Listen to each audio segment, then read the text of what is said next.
ambas partes, pero lo que conocen las dos partes es el amor egoísta, se casan en base a ese amor egoísta, ambas partes están esperando que su pareja cumpla con toda una lista de expectativas, anhelos y deseos. Las dos partes no conocen el amor de Dios, no conocen el amor de Cristo, son incapaces de amarse verdaderamente, ni siquiera entienden el significado de la palabra. Lo vimos hace 8 días, pero lo vuelvo a decir. Dios instituyó el matrimonio para enseñarnos a amarnos verdaderamente, para obligarnos a practicar este amor, que es, ya lo sabemos, un reflejo de su amor para con nosotros. Y aún más, Dios instituyó el matrimonio con el fin de proporcionarnos la mejor oportunidad posible de aprender cómo amarnos verdaderamente. Y esto lo vamos a ver en otro estudio. No hay otro contexto, o sea, más favorable, así lo voy a decir, más fácil, así lo quiero decir. No hay otra forma, no hay una forma más fácil para aprender esta gran lección, la de cómo amarnos verdaderamente el uno al otro, ¿no? Salvo el matrimonio. Ahora, el último propósito, el que ya hemos visto en parte también, Dios instituyó el matrimonio, según nuestro texto aquí en Efesios 5, para enseñarnos muchas cosas acerca de su evangelio, su naturaleza, su carácter. El matrimonio es una manifestación de Dios. Lo vuelvo a decir, la Biblia comienza con Dios oficiando el primer matrimonio y la Biblia termina con Dios siendo un partícipe en el matrimonio.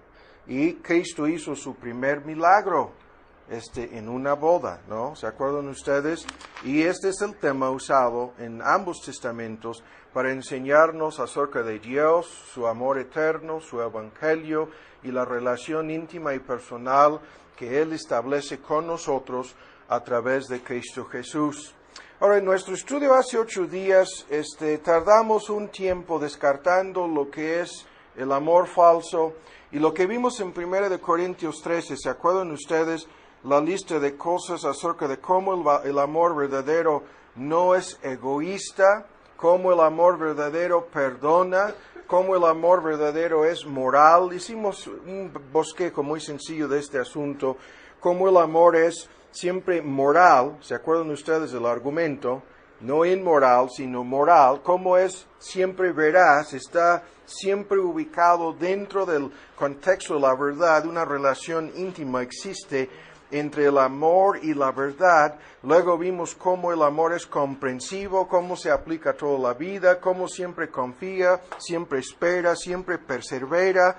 Y terminamos analizando un poco la semejanza entre Gálatas 5 y 1 Corintios 13, cómo el amor que no busca lo suyo, que se regocija en la verdad, que no se irrita, que no lleva cuentas del mal, que todo lo sufre, todo lo soporte, siempre es benigno, bondadoso, etc. Cómo hay un paralelismo entre los frutos del Espíritu y el verdadero amor. A ese tema volveremos próximamente en otro estudio. Ahora, el día de hoy buscan en el Antiguo Testamento, en el libro de Éxodo. Éxodo en su capítulo 34. Lo que hemos visto hasta ahora es que solamente las personas que conocen el amor de Dios pueden aprender lo que Dios nos quiere enseñar en el matrimonio. ¿Sí? Hemos visto que el amor de Dios es frecuentemente mal entendido, mal interpretado por los seres humanos. Cómo es que lo toman como algo sentimental, indulgente, como si Dios tuviera la capacidad de amarnos sin disciplinarnos, sin establecer límites y leyes para nosotros. Cómo es que le pintan a Dios como indiferente ante la inmoralidad, la injusticia y el mal. Cómo es que creen grandes mentiras acerca del amor de Dios las personas que desconocen las Santas Escrituras o que simplemente rechazan la Biblia, no saben nada de este amor divino. Lo que hemos visto es que el amor de Dios es santo, y justo, y es un amor de propósito que siempre busca lo mejor para nosotros. Ese amor de Dios que encuentra su causa en Él. No hay nada agradable en el hombre que le motivara o que le pudiera motivar a Dios a amarnos. Dios nos ama porque quiere amarnos, ¿no? La enseñanza aquí es muy importante. Es el paralelismo que vemos en el matrimonio. Cuando dos personas toman votos que forman en el contexto de la ceremonia la base de un pacto, estas personas se comprometen a amarse la una a la otra, y cuando les preguntamos por qué quieren comprometerse a eso, nos dicen que quieren hacerlo, ¿no? Que toman la decisión en el contexto del matrimonio, ¿no? De amarse para siempre el uno al otro, la una a la otra, ¿no? Y es exactamente lo que Dios hace en relación con su evangelio y la salvación. Dios nos ama porque quiere amarnos.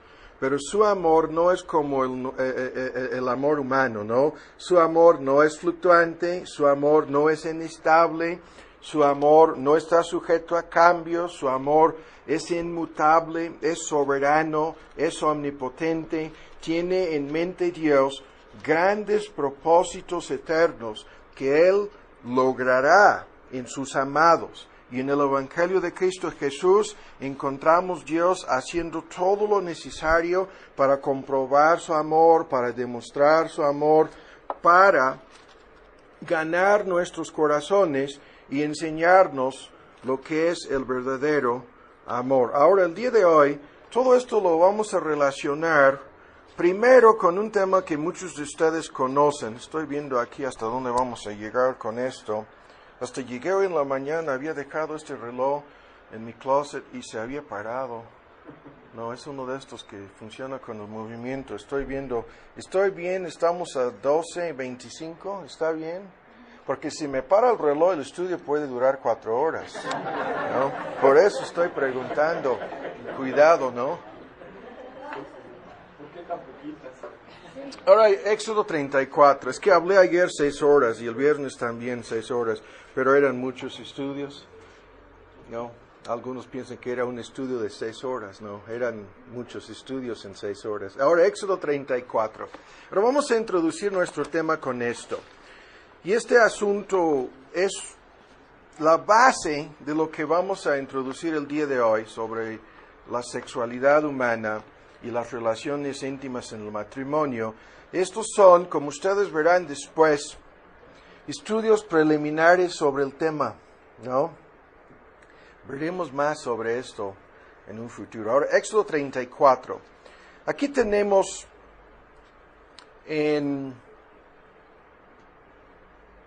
por algún motivo no estoy encontrando lo que estoy buscando aquí. Aquí tenemos en Éxodo 33 y 34, conocemos esta historia. Es Moisés pidiéndole a Jehová para que le enseñara su gloria. La gloria de Dios es lo que Él es, su naturaleza, su carácter, sus atributos, su ser. Y en la lista de cosas que Dios manifiesta a Moisés para mostrarle su gloria, se destaca este argumento. Y este argumento se repite varias veces.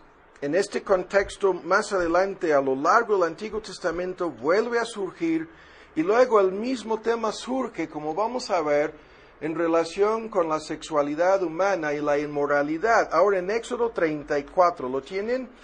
Lo que quiero ver aquí es la frase 14. No te has de inclinar a Dios ajeno, el segundo mandamiento, que Jehová, cuyo nombre es, vean, Dios se identifica como celoso. Usa aquí esta descripción, Dios celoso es simpático, 2 veces lo dice, como si Dios mismo fuera lleno de celos, ¿no? Este es el amor celoso de Dios. Este tema lo conocemos, muchos de ustedes lo han escuchado en el pasado. Nos sirve el día de hoy para introducir lo que veremos más adelante.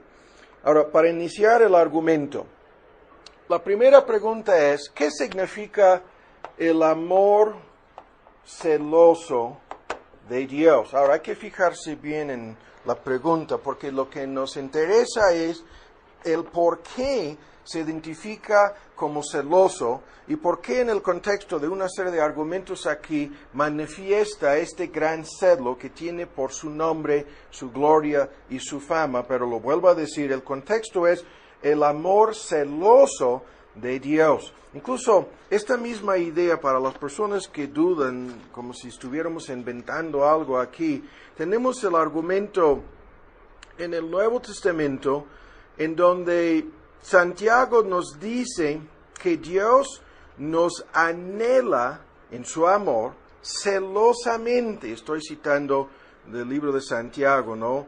En su capítulo 4. Pero fíjense bien, hay que resumir aquí muchos puntos. Primero, muchas personas al escuchar la palabra celos, ¿no? O una referencia a un Dios celoso, malinterpretan la idea. Porque la Biblia hace una distinción clara entre dos tipos de celos, ¿no? Nos habla de un celo vicioso, pecaminoso, que no es más que un tipo de odio, resentimiento y descontento que normalmente nace de la codicia, y ese celo es destructivo, dañino, peligroso, incluso nace en muchos contextos de la envidia, de la frustración, del enojo, de la soberbia. Es un tema que vamos a descartar. Obviamente la Biblia no nos quiere decir que Dios es una persona llena de resentimiento, una persona descontenta, una persona llena de codicias y tan frustrada que no puede hacer más que en su amor celoso aplastar a sus enemigos. No, eso no es el tema. Ahora bien, con mucha atención. La Biblia nos habla de otro tipo de celos, y este es el celo metido de por medio en la relación matrimonial, pero más que la relación matrimonial, está vinculado este tipo de celos con una relación verdadera de amor. Una relación basada en el amor verdadero. Y este tipo de celos es fruto del amor conyugal. En el contexto de ambos testamentos tenemos este argumento. Es decir, estos celos se manifiestan principalmente en relación con el matrimonio y el amor matrimonial. Este es el tipo de celos que la Biblia usa para describir la forma en que Dios nos ama. Lo vuelvo a decir. Esta es la ilustración bíblica de la forma en que Dios nos ama, ¿no? Ahora, en un contexto matrimonial, la relación exige lealtad, fidelidad absolutas, ¿no? Y los celos se manifiestan en relación con la deslealtad, la inmoralidad, es decir, normalmente en relación con el sexo y el adulterio.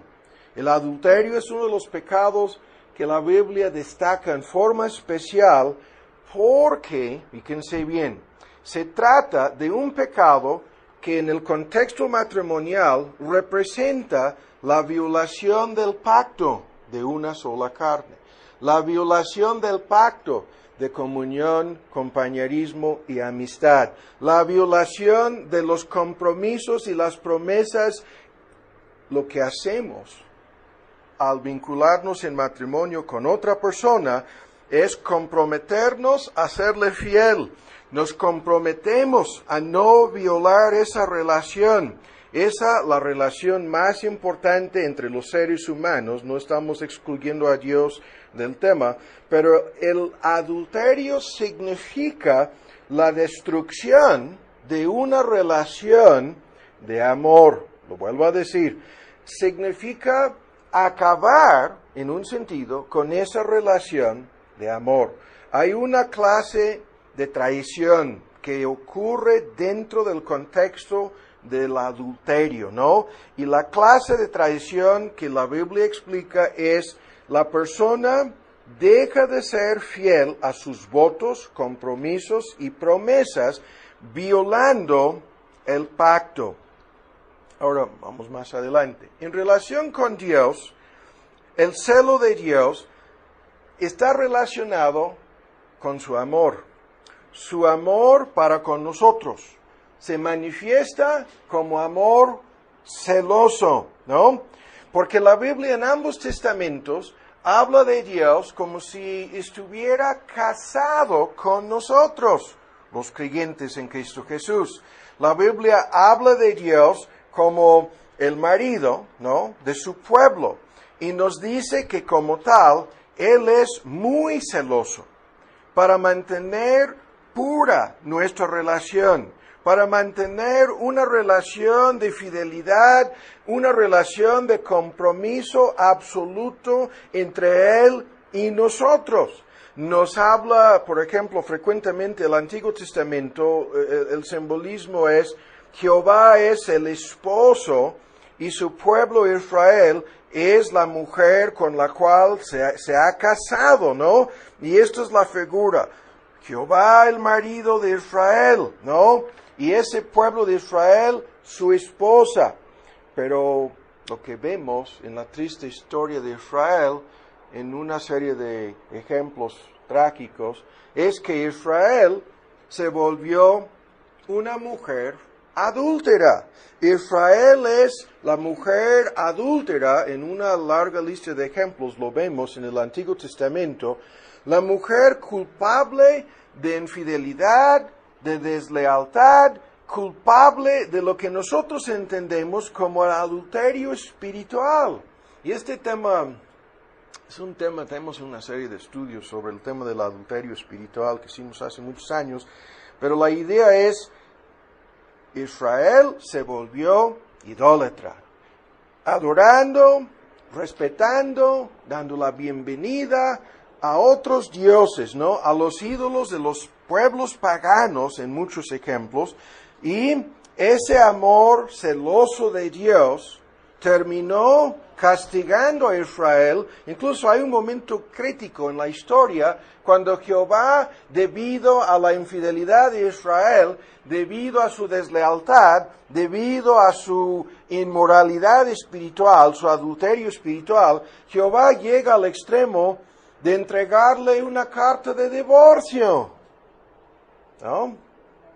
Porque el amor de Dios, su amor celoso, exigía de los israelitas un amor puro, un amor de entrega total, un amor absoluto, y los israelitas en su mayor parte no eran capaces, siendo en su mayor parte gente inconversa, no eran capaces de responderle a Dios y ofrecerle un amor semejante.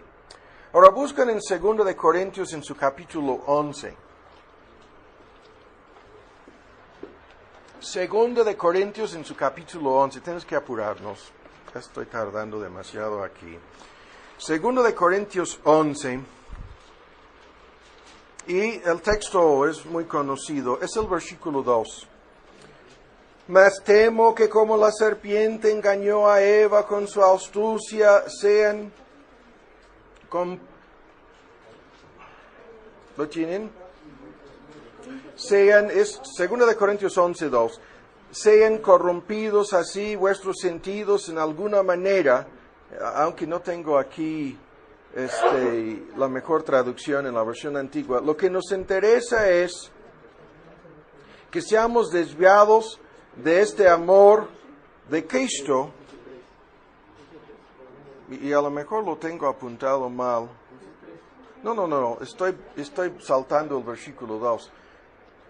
Esta advertencia del versículo 3 se vincula con el versículo anterior, porque, ahora 11:2, os celo con celo de Dios.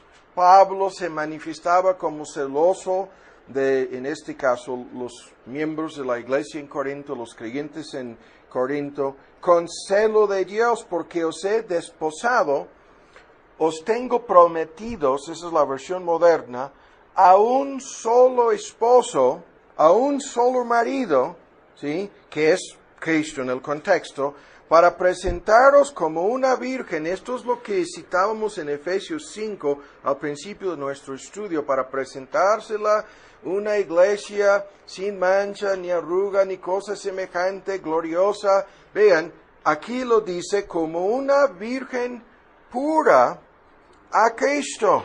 Y el argumento es que los creyentes en el Nuevo Testamento estamos comprometidos con un solo esposo, es a saber, con Cristo. Hemos de serle fieles y, lo vuelvo a decir, a lo largo de ambos testamentos, Dios usa la gran ilustración del matrimonio para enseñar esta verdad. Dios requiere de nosotros, como nuestro esposo fiel, requiere un amor verdadero y exige que le correspondemos o que le paguemos en relación con su amor para con nosotros, que respondemos con un amor semejante, exigiendo que nos mantengamos puros, como el texto lo dice, ¿no? Que no seamos contaminados con el pecado, con el mundo, con la idolatría, ni menos entregándonos al enemigo de nuestras almas, es a saber, el diablo. El mismo argumento se encuentra, ahora vean, en 1 de Corintios 10. 1 de Corintios en su capítulo 10, ¿lo tienen? 10, 19. ¿Qué pues digo? ¿Que el ídolo es algo? 10, 19. ¿O que sea algo lo que es sacrificado a los ídolos? Antes digo que lo que los paganos gentiles sacrifican a los ídolos, a los demonios los sacrifican, y no a Dios. Y no querría que vosotros fuereis partícipes con los demonios. No podéis beber la copa del Señor y la copa de los demonios. No podéis ser partícipes de la mesa del Señor y la mesa de los demonios. Y el contexto aquí es, los creyentes en Corinto habían sido tentados a participar de en este contexto, ¿no? Las ceremonias paganas, las ofrendas a sus ídolos, todo lo que hacían en su culto a sus dioses, que en el contexto son identificados como demonios y nada más. El diablo estaba metido de por medio en el asunto. Y vean la pregunta en el versículo 22. ¿Acaso provocaremos a celo o a celos al Señor? ¿Acaso le vamos a provocar así? Esto es lo que Israel hacía bajo la ley. Eso es lo que trajo la ira de Dios en contra de ellos, ¿no? Eso es lo que le motivó a Dios, Jehová, en el Antiguo Testamento, a divorciarse de ese pueblo. O sea, a poner fin a su pacto con ellos, ¿no? No en forma definitiva, lo sabemos, no hay más acerca de esto en el Nuevo Testamento. Pero el punto es que como creyentes, si nosotros nos comprometemos con Dios a través de Cristo y luego comenzamos a contaminarnos con los ídolos religiosos de este mundo o de cualquier otro tipo. En la serie sobre los ídolos, ¿no? Los ídolos del corazón, hemos visto a fondo que hay todo tipo de ídolos, ¿no? Que quieren apoderarse de nosotros. Ídolos materiales, ídolos sensuales, ídolos intelectuales, ídolos emocionales. Y aquí en el contexto el tema es los ídolos religiosos. Pero Dios en su amor celoso no lo permitirá. Eso es el punto. Si le provocamos a hacerlos, Él como el soberano, omnipotente Dios en nosotros, tiene más que suficiente poder para hacer lo necesario para corregirnos. Él busca nuestro bienestar eterno. No, su amor, ¿se acuerdan ustedes? No es un amor débil, impotente, fluctuante, como lo es el amor humano. Su amor es soberano, nunca se verá frustrado, nunca terminará decepcionado. Su amor es capaz de lograr sus propósitos, ¿no? No terminará dándose por vencido, no permitirá que ningún rival ocupe nuestro corazón. No lo va a permitir. Nos ha santificado en Cristo. La palabra quiere decir, nos ha apartado para ser la esposa de Cristo. Nos ha separado del mundo, ¿no? Nos ha separado del diablo y el pecado. Y no va a permitir que caigamos en este tipo de idolatría. Lo vuelvo a decir, Santiago 4:4-5 explican este amor en la siguiente forma.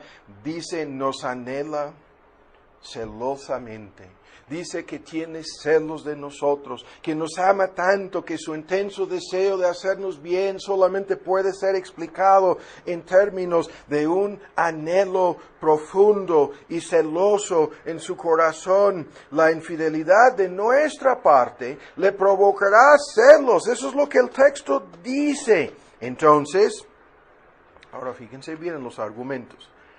Dios, el Dios verdadero, nunca estará contento con menos que nuestra llegada al cielo, nuestra santificación y glorificación para que seamos, lo que el texto en Efesios dice, presentados a Él como una virgen.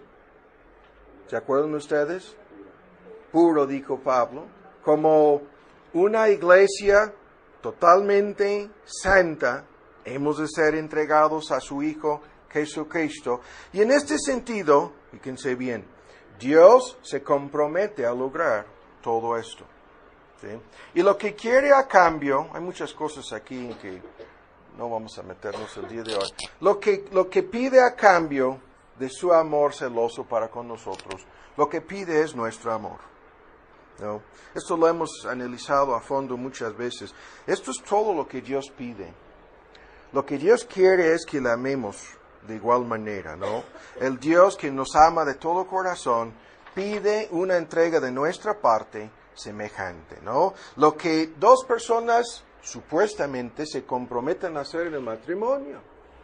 Amarse el uno al otro, la una a la otra, vean, de todo corazón, ¿sí? Eso es exactamente lo que Dios pide de nosotros. Dios quiere nuestros corazones, ¿no? No se va a contentar con menos, ¿no? Lo que quiere es la persona. Lo que ama a Dios es la persona misma, la persona completa. Nos quiere a nosotros, aunque no lo merecemos, lo hemos visto en los otros estudios, no hemos digno de su amor, merecemos solamente su ira. De todas maneras, nos ama de todo corazón y lo que pide de nosotros es que le amemos de igual manera. De todo corazón, amarás al Señor tu Dios con todo tu corazón, toda tu alma, toda tu mente, y en varios textos, ¿no? Con la totalidad de nuestras capacidades, dame, hijo mío, tu corazón. Proverbios 23, ¿no? Lo que Dios pide es un corazón no dividido. Vean, lo que Dios pide es un corazón leal, fiel, o sea, la ilustración de lo que sucede en el matrimonio refleja lo que Dios hace con nosotros en el nuevo pacto del Evangelio de su Hijo, en el Evangelio de Cristo Jesús. Dios envió a Cristo como el mensajero de su amor. Cristo vino a este mundo para mostrarnos ese amor. Cristo llegó a encarnarse aquí en la tierra para darnos su amor. Cristo vino para, vean, producir en nosotros ese amor que Dios exige de nosotros. Vino a conquistarnos, así lo voy a decir. Vino a ganar nuestro amor. Vino a cambiar nuestro corazón. Y lo que vemos en la persona, la obra y el ministerio de Cristo es, vean, ese amor, de principio a fin. Las enseñanzas de Cristo, la palabra de Cristo, el ejemplo de Cristo, la cruz de Cristo, la muerte de Cristo, todo lo que vemos en el Evangelio de Cristo, se sacrificó a sí mismo. Esto es lo que Efesios dice. Se entregó a sí mismo por ella, por su iglesia. En su sangre derramada tenemos la prueba más grande de su amor. Y lo que sucede en todo este asunto, en el don de la salvación por gracia, Dios conquista nuestros corazones y terminamos entregándonos a Él. Pero entregándonos a Él como nuestro amado, terminamos siendo conquistados, ¿no? Terminamos siendo, vean, personas que, vean, todo corazón se entregan a Él. Entonces, algunos teólogos hablan, ¿no?, de los 4 evangelios como cartas de amor enviadas del cielo, ¿no? Y el argumento es, Dios no puede hacer más de lo que ya hizo. Dios no puede decir más de lo que ya dijo, ¿no? Dios ya demostró su amor para con nosotros y en el Evangelio nos entregamos a Él y nos entregamos para siempre. Pero hay más cosas aquí, ya las vamos a dejar para vincular este tema con, ahora bien, con mucha atención, el día de hoy, no el tema de la comunión, compañerismo y amistad que existe entre Dios y nosotros en el Evangelio y lo que ha de ser reflejado entre hombre y mujer en el matrimonio, sino para dirigirnos ahora al tema de la sexualidad humana. Ahora vuelven a nuestro texto en Efesios 5. Y en este texto tenemos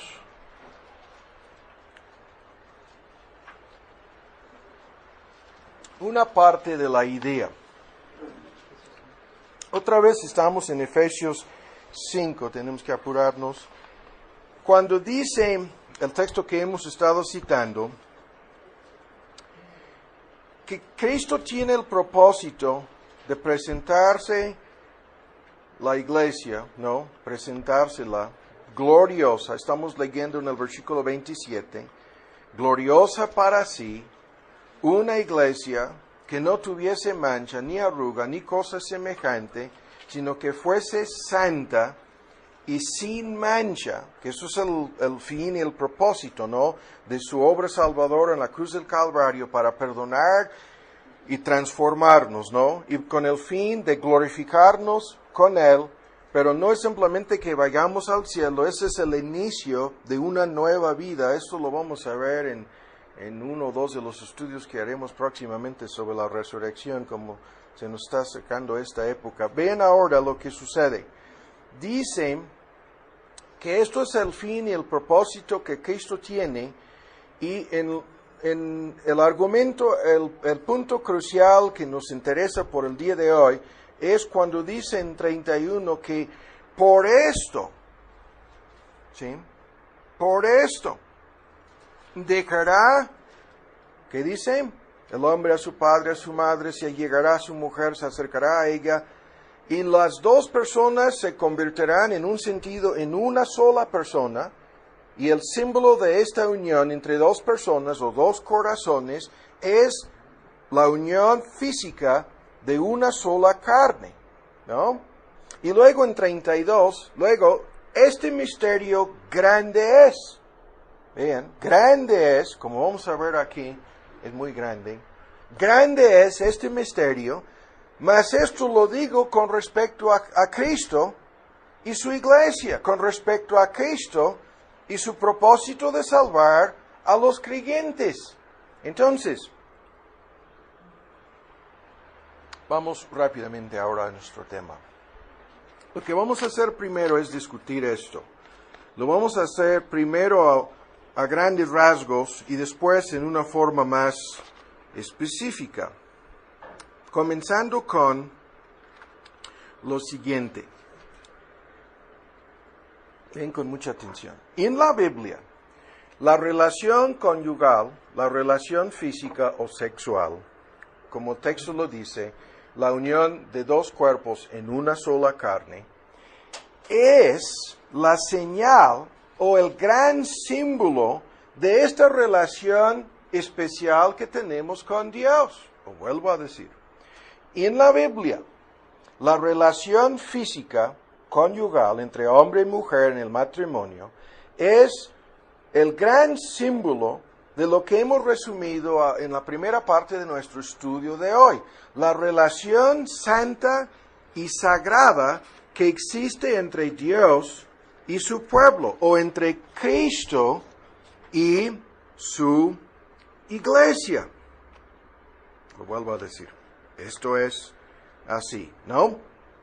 Y hay que fijarnos bien en los argumentos. Es por lo tanto que en ambos testamentos la relación física en el matrimonio entre hombre y mujer no es algo pecaminoso. Y no vamos a discutirlo a fondo el día de hoy. La Iglesia Católica Romana enseña que el sexo es algo sucio. o que la relación física dentro del matrimonio es algo que hemos de aguantar y algo que sobre el cual casi es algo sobre el cual no se debe hablar, y que el sacerdocio católico se ha mantenido puro por no participar de esto, y otras tonterías, ¿no? Que son mentiras, que son enseñanzas falsas, que no tienen nada que ver con la palabra de Dios, ni menos con el verdadero propósito del sexo. Están equivocados, y sin discutirlo, la larga lista de... No lo voy a decir. Ustedes saben lo que ha pasado a estos pobres hombres que han negado lo que la palabra de Dios enseña sobre esto. Al sacerdocio católico me refiero. Pero vamos a nuestro tema. Lo vuelvo a decir. Honroso es para todos el matrimonio. Apunta en el texto, Hebreos 13:4. Honroso es para todos el matrimonio. Y pura es la misma palabra que ya hemos visto en la boca de Pablo y que se encuentra aquí en los versículos que estamos leyendo. Pura la relación conyugal. Hebreos 13:4. Por lo tanto, las relaciones físicas dentro del contexto del matrimonio no son pecaminosas. De hecho, Dios las estableció antes de la caída. Adán y Eva tuvieron relaciones antes de la caída. Por lo tanto, si el sexo fuera algo pecaminoso, sucio, el fruto prohibido que algunos pretenden encontrar en el sexo es otro gran mito. Es puro engaño, puro rollo. Dios les dio la orden de procrear antes de la caída. No sé si me explico. Por lo tanto, eso no puede ser algo prohibido o pecaminoso. Es lo contrario. ¿Sí? Ahora, lo que vamos a discutir en unos momentos es el tema de por qué el sexo es algo sagrado en la Biblia. Y lo vamos a explicar en diferentes formas. Pero aquí estamos detenidos con su simbolismo. En ambos testamentos, ven con mucha atención, la sexualidad humana, aquí vamos a poner aquí la palabra sexo, ¿no? En base a esta relación matrimonial en el amor. Ahora vean, el gran símbolo que Dios usa en ambos testamentos, tanto de fidelidad espiritual como de infidelidad, es el sexo. Lo vuelvo a decir. El simbolismo que Dios usa en ambos testamentos es el sexo. ¿Sí? Por un lado, el adulterio espiritual es semejante al adulterio físico, ¿no? La idolatría es, en varios textos lo podemos ver, no lo vamos a leer el día de hoy, el mismo asunto. La idolatría es adulterio espiritual. Entonces, en este gran símbolo, lo que tenemos es, ya lo hemos dicho varias veces, el símbolo de la unión espiritual entre Cristo y su iglesia. Ese es el gran símbolo. El varón representa o desempeña ese papel y hembra la de la iglesia. Ya lo sabemos, ¿no? Y ese símbolo de la unión espiritual entre Cristo y su iglesia, Cristo y su esposa, en las bodas del Cordero, la idea es Cristo y su novia recién casada con él. Esa es la idea. La iglesia, la esposa de Cristo, Cristo, cabeza de ella. Y ahora ven con mucha atención, el simbolismo es más grande de lo que estamos diciendo aquí, porque luego, en el Nuevo Testamento, la iglesia se convierte en la madre de sus hijos. La unión entre Cristo y la iglesia produce hijos espiritualmente hablando. En el evangelismo, personas son convertidas a Cristo. Apunten el texto en Gálatas 4:19, en donde el apóstol Pablo describe a la iglesia y a sí mismo como el gran apóstol a los gentiles, como sufriendo dolores de parto para dar nueva vida, ¿no? La procreación. Pero el argumento es espiritual. Cristo es el marido la iglesia es su esposa, madre de sus hijos. Este tema incluso está en más argumentos de los que estamos citando el día de hoy, pero ahora vamos más lejos. En la Biblia, el sexo es el símbolo de todo lo que estamos resumiendo aquí, y aún más, vean, el símbolo de la unión espiritual entre Cristo y cada creyente. Esa unión espiritual entre Cristo y el creyente produce el nacimiento nuevo en el creyente. Produce nueva vida en esa persona. Cuando Cristo se une con esta persona, ¿no? Su iglesia, pero aquí estamos hablando de cada creyente, miembro de su iglesia. Esa relación, el sexo es el símbolo de cómo esta unión espiritual transforma a la persona para limpiarla. El texto lo dice, ¿no? Para santificarla, para presentársela gloriosa para sí. Cristo vino y se entregó a favor de ella. Y en el momento de arrepentirse y creer en Él, la persona corresponde a este amor, responde a este amor. La iglesia, en este caso el nuevo creyente, se está entregando a Cristo y Dios obra nueva vida en esta persona.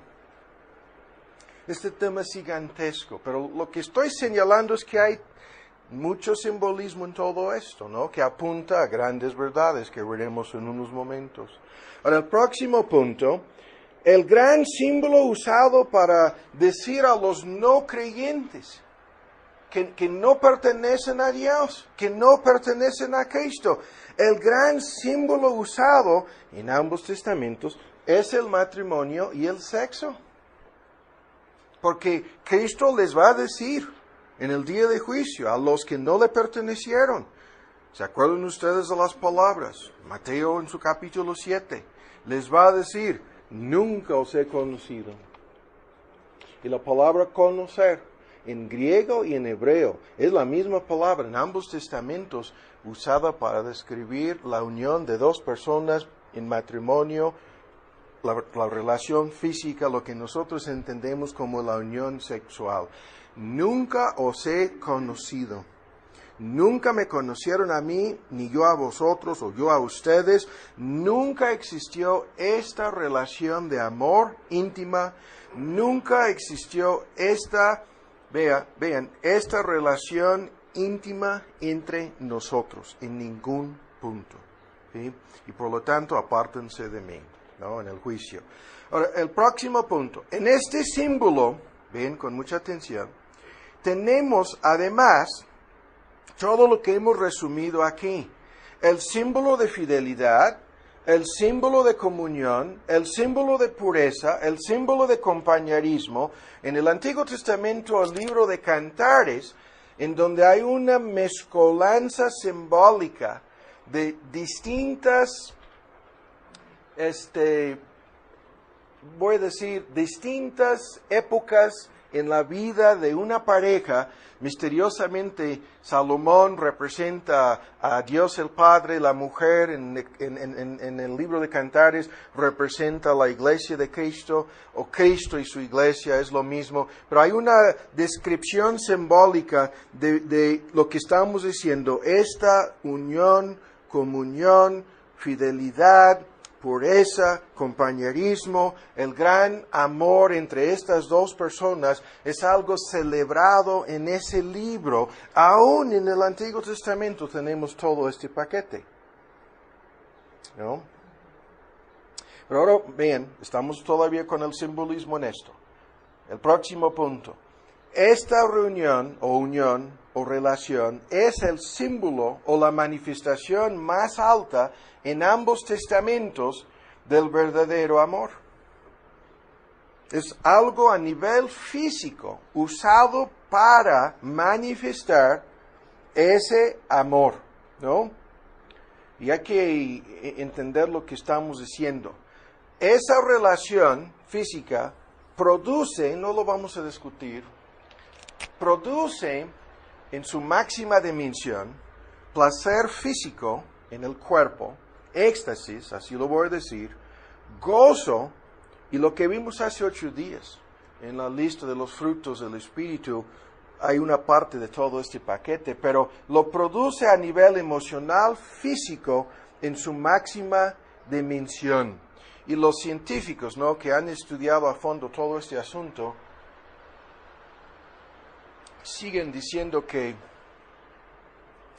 los médicos científicos, que se producen en el cuerpo reacciones químicas en el cerebro, que son, y la lista de cosas benéficas que producen el cuerpo, ¿no?, que contribuyen a la salud física del cuerpo. Y no es simplemente un momento de éxtasis o placer, es algo que hace bien físicamente a este cuerpo. Pero a nivel emocional y a nivel psicológico, el efecto es aún mayor, ¿no? Ahora, lo que estamos diciendo aquí es que hay grandes símbolos metidos de por medio en todo esto. Ahora bien, el próximo argumento. Por lo tanto, la relación conyugal es algo sagrado, algo diseñado por Dios como el gran símbolo de estas y otras cosas. Por lo tanto, desempeña un papel importantísimo en el matrimonio, es el instrumento de procreación, es el instrumento a través del cual se produce nueva vida. Entre paréntesis, ¿no?, ustedes que quizás hayan sido engañados con las mentiras de la evolución, fíjense bien en lo que voy a decir, muchos de ustedes saben ese argumento, ¿no? La evolución dice que todas las criaturas se desarrollaron durante millones de años, ¿no? Y las preguntas que surgen entonces, ¿qué es lo que fue primero, la gallina o el huevo, ¿no? Y nos dicen, no, la gallina se tardó millones de años para producir el huevo. No, se habría muerto después de unas semanas la gallina, mucho antes de pasar por millones de años. El punto es, en el Génesis, la manzana con su semilla, ¿no?, los árboles produciendo frutos o frutas, ¿no?, ahí estaba todo funcionando. Ahora, mi punto es esto: si se hubieran tardado millones de años para desarrollarse las capacidades de procreación en organismos, plantas o seres humanos, la vida se habría extinguido desde el principio. No, lo que descubrimos acerca de esto es que misteriosamente en los órganos de procreación o los órganos para procrear, lo que descubrimos es que todo funciona correctamente desde el principio. Y en los seres humanos, el proceso de procreación es, si no el más complicado, no quiero que los médicos me corrijan después, si no es el más complicado, es uno de los más complicados que existe entre seres vivos, ¿no?, en donde hay un sinnúmero de factores muy pequeños que están sujetos al control de nuestro Creador para que se pueda procrear verdaderamente, ¿no?, o embarazarse la mujer y luego tener un embarazo exitoso. Es, lo vuelvo a decir, algo sumamente complicado, delicado, prediseñado, todas las evidencias de diseño inteligente. Y si nosotros hubiéramos sido obligados a esperar, como los dicen los evolucionistas, tu abuelo el mono habría muerto mucho antes de llegar a... No, eso es absurdo, ¿no? No es cierto. Entonces, ahora vamos más directamente a nuestro tema. Lo que estamos diciendo es que hay un paquete total metido de por medio en esto. Ahora hay que apurarnos más. Ahora, llegamos rápidamente a lo siguiente. Por lo tanto, ahora podemos comenzar a entender que el sexo en el matrimonio desempeña un papel distinto de lo que el mundo entiende. Esto ya queda obvio, ¿no? En la pura superficie del argumento aquí, estamos introduciendo algo totalmente diferente de lo que el mundo comprende acerca de esto. Cuando el texto dice, somos miembros de su cuerpo, ¿no?, que en el argumento, sus huesos, su carne, por eso, dice, dejará al hombre a su padre, a su madre, se acercarán ¿sí? Él y su mujer serán dos en una sola carne. Y luego, esto es la relación sexual, este misterio grande es. Mas yo os digo esto respecto a Cristo y su iglesia. La palabra misterio aquí es la común, la que conocemos también, la hemos escuchado muchas veces. Se usa en el Nuevo Testamento para hablar de dos cosas.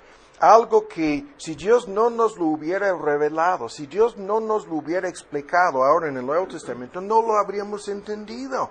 Y segundo, a veces tiene la idea que estamos viendo aquí también de algo en donde tienes que mirar más a fondo para captar completa o plenamente la verdad, algo en donde parece ser que es un misterio, ¿no? En donde hay algo oculto que solamente aquellos que tienen ojos para ver pueden entender. Entonces, esta es la idea aquí, las dos cosas.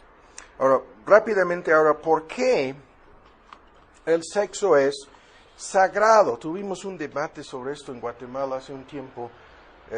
Yo estaba diciendo el sexo es santo.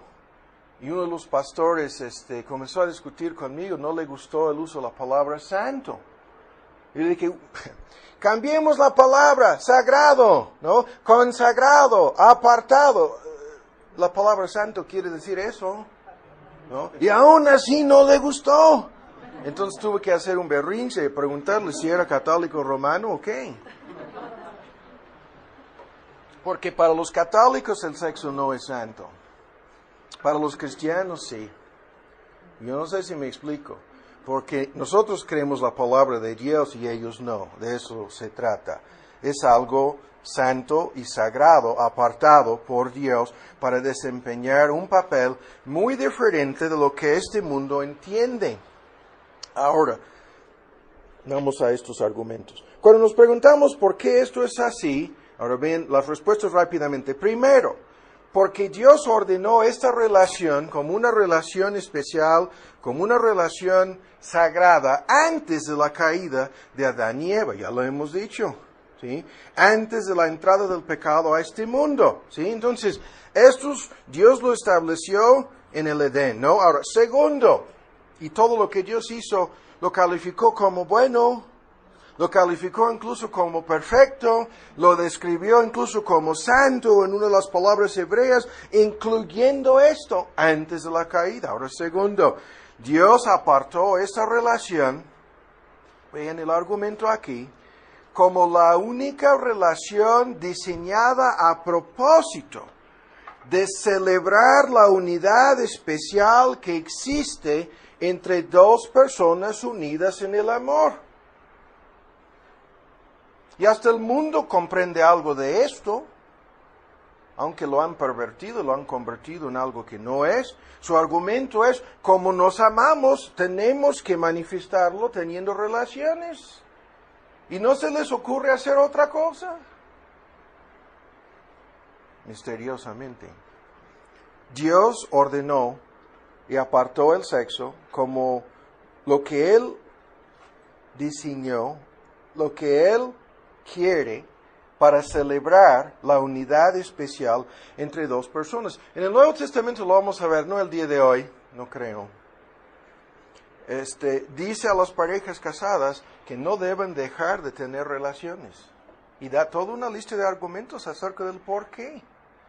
Se nos ordena, ¿no?, a no dejar de practicar, no voy a decir el sexo, sino la intimidad matrimonial. Nos dice que no hagamos eso. En el Nuevo Testamento lo dice, con una serie de argumentos para explicar el por qué. Dios quiere que celebremos esta unidad espiritual entre nosotros, esta unidad especial entre nosotros, en esta forma. El texto mismo en Efesios 5 lo dice. Estamos celebrando esta relación de comunión, de ternura, de amor, de pacto, de compromiso, de lealtad, de amistad. La lista es larga. Y Él diseñó, Él ordenó que esto fuese celebrado así. Ahora, tercero, Dios ha designado el matrimonio, vean, como en este contexto, la relación que figurativamente refleja la unión espiritual entre Él y nosotros. Cuando se hace una boda, ¿no? Lo vuelvo a decir, la Biblia inicia con una boda y termina con un matrimonio. Cristo hizo su primer milagro en una boda. Los argumentos en el Nuevo Testamento afirman lo que estamos diciendo. La gran figura metida de por medio en esto no es el amor humano, es el amor divino. Incluso lo vimos hace 8 días y lo vamos a ver más. Estas dos personas, a menos que conozcan el amor de Dios, no son capaces de amarse realmente. Son incapaces de hacerlo, porque ese amor es el amor divino, fluyendo a través de la otra persona hacia nosotros. La otra persona no es más que el filtro o la personalidad a través de la cual Dios nos ama. Es increíble. Pero el matrimonio y las relaciones íntimas celebran todo esto. Ahora el próximo punto, vean, fíjense bien en este punto. Esta relación es capaz, todo el mundo tenía tos en Guatemala, yo la tenía antes de irme, ya me está atacando otra vez. Esta relación es capaz de producir alabanza, acciones de gracias y adoración a Dios, ¿sí?, en una forma muy especial. No es lo que hacemos nosotros al celebrar el nacimiento de un bebé, le estamos dando gracias a quién. Eso es el producto final de esta relación, la nueva vida, el pequeño. Estamos celebrando un don precioso de Dios a través de ese proceso, la procreación de una nueva vida, pero esa nueva vida es en teoría el fruto de nuestro amor, el fruto de nuestro matrimonio, el resultado de la unión entre estas dos personas, y produce alabanza, produce adoración a Dios. Hasta Stevie Wonder sacó una de sus canciones más populares, ¿no?, de principio a fin, y yo no sé si creen en algún Dios o no, menos en el Dios de la Biblia, pero Stevie Wonder dio gracias a Dios por el nacimiento de su hija, ¿no?, y se convirtió en un himno de celebración. ¿Cuántos han sacado en la música popular sus canciones que se dedican a celebrar en teoría lo que el mundo conoce como la música romántica? Celebra lo que el mundo conoce como supuestamente un gran amor. Aunque nosotros sabemos, locamente enamorados normalmente significa locamente encaprichados, ¿no? Y la base de todo esto es la pura atracción física o psicológica y no es el verdadero amor. Pero el punto es, hasta el mundo quiere alabar y quiere a veces, algunos, estoy hablando de Stevie Wonder porque es un poco menos ofensivo Stevie Wonder, pero podríamos dar otros ejemplos de cómo dan gracias a Dios por el don de su pareja, ¿no?, en las canciones románticas. Misteriosamente le incluyen a Dios en su himno de alabanza, dirigiéndose tanto a su amada o a su amado como a su creador. ¿Cómo? Hay más metido de por medio en todo esto. Y hasta el mundo inconverso puede ver por densas nubes de tinieblas que hay algo mayor en esto. Ahora vean, metido de por medio también en este gran simbolismo que hace que el sexo sea sagrado en el contexto matrimonial, es el hecho de que, sin discutir esto, lo mencionamos al principio, ambas partes, el hombre y la mujer, varón y hembra, llevan la imagen de Dios en forma incompleta, ¿no? La idea aquí es, en algún sentido que no podemos explicar, Cristo se considera como incompleto sin su iglesia, sin su pueblo, sin los creyentes. En su naturaleza humana, en algún sentido, se considera a sí mismo como incompleto sin su amada, ¿no? Y vean, en la unión de dos personas, almas y cuerpo, hay un gran símbolo de la imagen completa de Dios, ¿no? En el hombre y en la mujer. Pero hay algo más a fondo en todo esto, ¿no? Ahora bien, rápidamente lo que vamos a decir aquí, porque esto es crucial. Y el punto es algo que no debemos pasar por alto. Estamos apurándonos. Por lo tanto, no vamos a poner más aquí en el pizarrón. Aquellos que no entienden nada de esto, aquí lo voy a decir en forma directa. Las personas que practican relaciones fuera del matrimonio, el sexo separado del contexto matrimonial, vean, no son capaces de reflejar ninguna de estas verdades. No son capaces de cumplir con ninguno de estos propósitos, en realidad.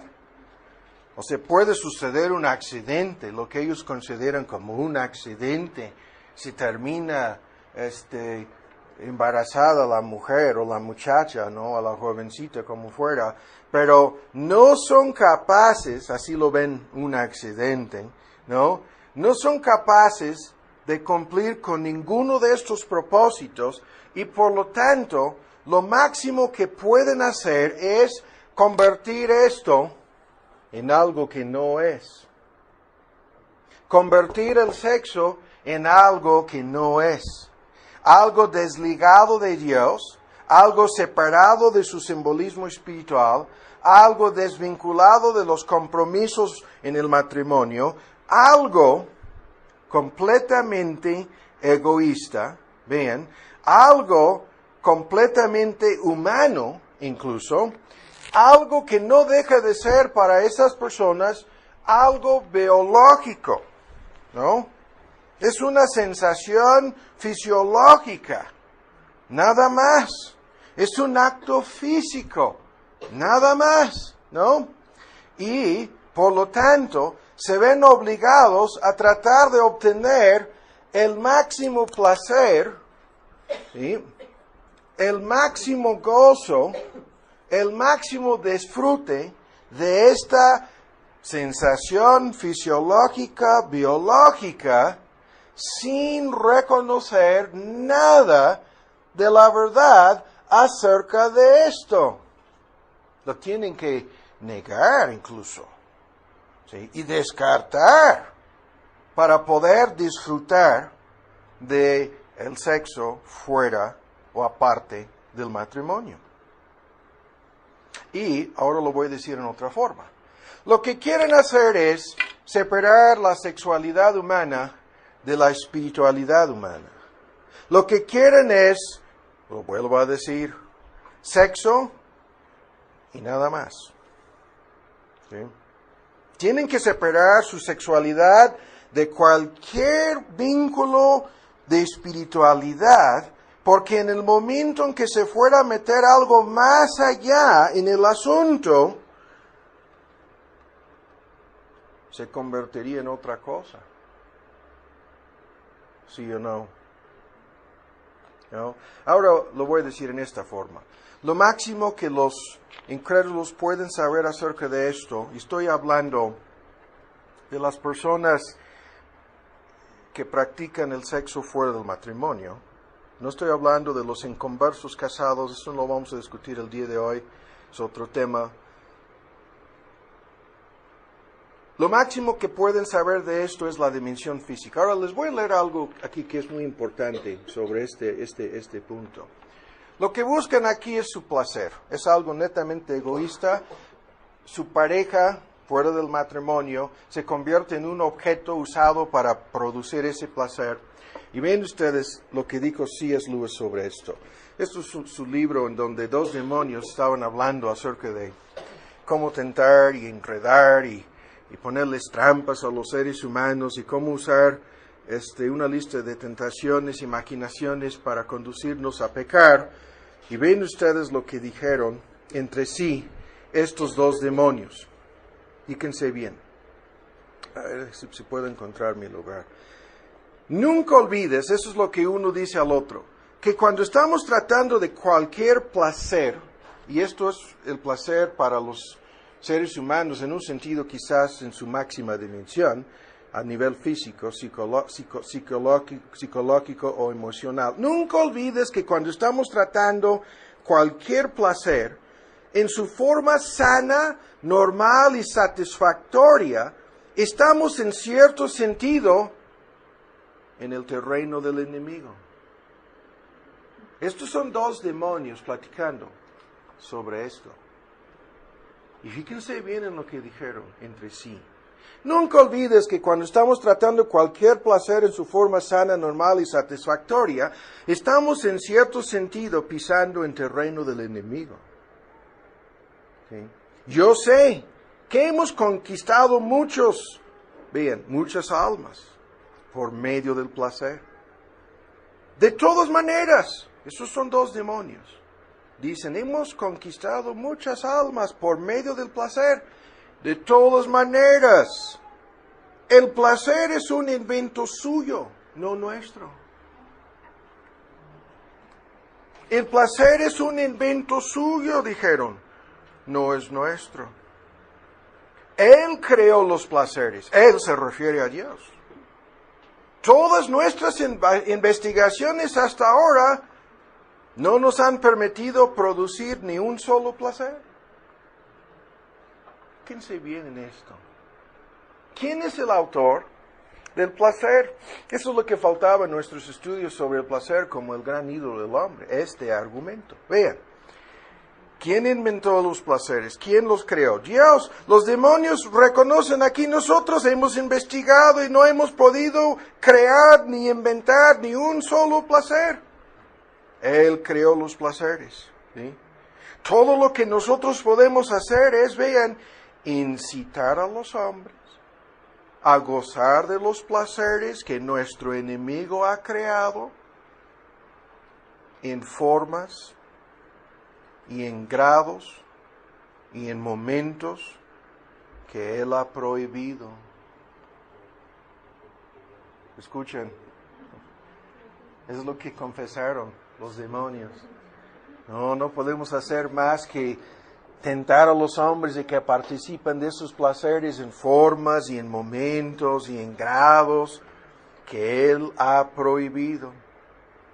Por eso, tratamos siempre de alejarnos de la condición natural de un placer hacia lo que es menos natural y lo que menos apunta a su hacedor y a lo que es menos placentero. ¿Qué es eso? Que todos sus placeres, ya sea comer y beber o cualquier otro, fuera de un contexto ordenado por Dios, pierden algo de su sabor, pierden algo de su poder de producir placer. La fórmula es un ansia siempre creciente de un placer siempre decreciente. Ahora, hay más cosas aquí. Su punto es muy sencillo. Al decirles a los seres humanos que pueden expresar el amor y tener relaciones fuera del contexto en que Dios lo ha ordenado, lo que van a encontrar es algo en donde lo hacen cada vez menos en la forma indicada y el resultado es cada vez menos placer y gozo y cada vez más perversión, cada vez más corrupción, cada vez más, y ustedes saben con el mundo pornográfico de hoy, ¿qué es lo que ha sucedido? Lo saben, ¿no? Pero no hay nada nuevo en el mundo pornográfico de hoy. Ese templo en Corinto tenía más, ¿cuánto dicen? Más de 3,000 prostitutas. No lo hacían en video, ni en internet, ni en televisión, lo hacían en vivo. y invitaban a la gente a participar. Y esto ya lo sabemos, está incluso en más de un solo libro del Nuevo Testamento, cómo los creyentes estaban obligados al pertenecer al gremio, al pertenecer al sindicato, al pertenecer al grupo, a participar en sus orgías y fiestas y cómo se metían en gravísimos problemas. Pero el punto es, van cada vez más a perversión y extremos de perversión, porque desvinculando todo esto de su Creador, ¿sí? Desvinculando la procreación y el sexo de su autor, ¿sí? La industria del aborto ha surgido,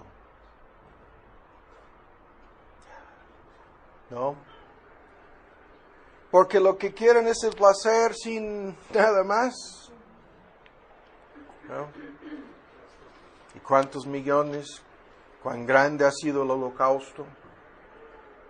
¿Cuántos millones de muertos? ¿Sí? Ahora se nos fue el tiempo. Yo no sé si, a pesar del cansancio del predicador, se hayan captado algo del argumento. Hay algo muy importante en todo esto, ¿sí o no? Ahora, en el tiempo que nos resta para terminar, voy a decir solamente lo siguiente. Es por lo tanto que la infidelidad y el adulterio son pecados destacados en una forma especial en ambos testamentos. Cualquier pecado te llevará al infierno, no, eso no es el punto. No son pecados imperdonables ni siquiera, pero son pecados destacados en una forma especial. Es por lo tanto, como veremos, que el divorcio no es un tema tan sencillo como algunos suponen. ¿Y por qué el divorcio traerá consecuencias graves? Consecuencias emocionales, psicológicas, a veces incluso físicas a las personas involucradas. Es por lo tanto que Dios castiga a los adúlteros y a los inmorales, a veces con enfermedades no curables. ¿Sí? Es por lo tanto que la persona víctima, ofendida en una relación matrimonial, su contraparte le ha sido infiel. Es por lo tanto que hay un daño, hay un daño psicológico, emocional que la infidelidad ocasiona, que es más profundo, quizás, que cualquier otro tipo de daño psicológico, emocional en el mundo, ¿no? Es por lo tanto que la persona ofendida en esto dice, no le puedo perdonar, hablando de él o ella, ¿no? Nuestra pareja nos conoce más íntimamente que cualquier otra persona. Y veremos en otro estudio este argumento. El tipo de amor que existe entre nosotros es incondicional. Es el amor de Dios.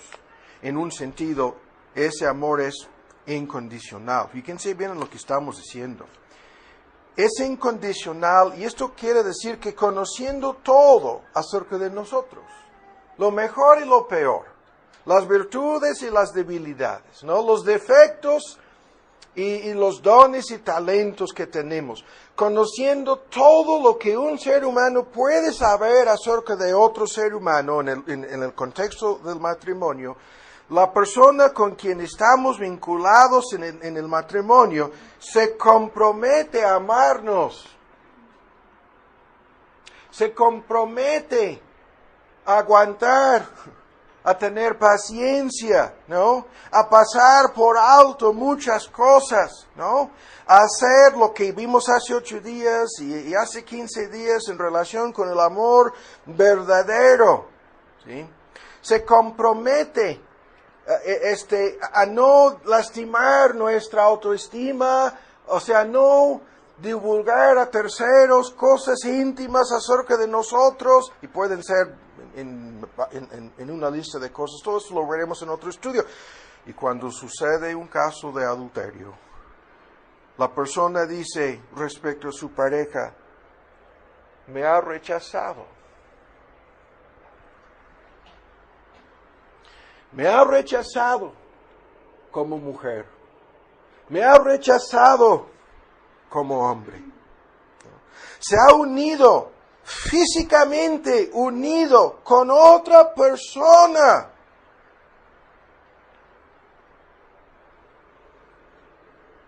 Y la palabra de Dios dice a los adúlteros y a las adúlteras, juzgará a Dios. Los adúlteros y las adúlteras morían apedreados bajo la ley del Antiguo Testamento. Y Dios identifica este pecado como destructivo. La persona que comete infidelidad en su matrimonio peca en contra de Dios, y Dios lo toma muy en serio. Dios lo toma como una ofensa. David lo dijo en el Salmo 51, contra ti he pecado y hecho lo malo delante de tus ojos. Peca en contra de Dios, peca en contra de su pareja, peca en contra de su prójimo. Y el Nuevo Testamento dice que peca en contra de sí misma. Y luego dice en contra de su mismo cuerpo. Así lo dice. El efecto es desastroso, destructivo, ¿no? El daño hecho es, en muchos casos, irreparable, imposible, humanamente hablando, imposible de arreglar. ¿Sí? Y con esto terminamos. El matrimonio está basado en un compromiso y una promesa en donde nuestra relación con Dios es lo que está metido de por medio. ¿Sí? Es algo muy sencillo. ¿Queremos que Dios nos sea infiel? ¿Quisiéramos que Dios se divorciara de nosotros? ¿Quisiéramos que Dios nos abandonara? ¿Que Dios nos amara hoy y mañana no? ¿Que Dios se comprometiera con nosotros diciendo para toda la eternidad, pero después ya no te quiero?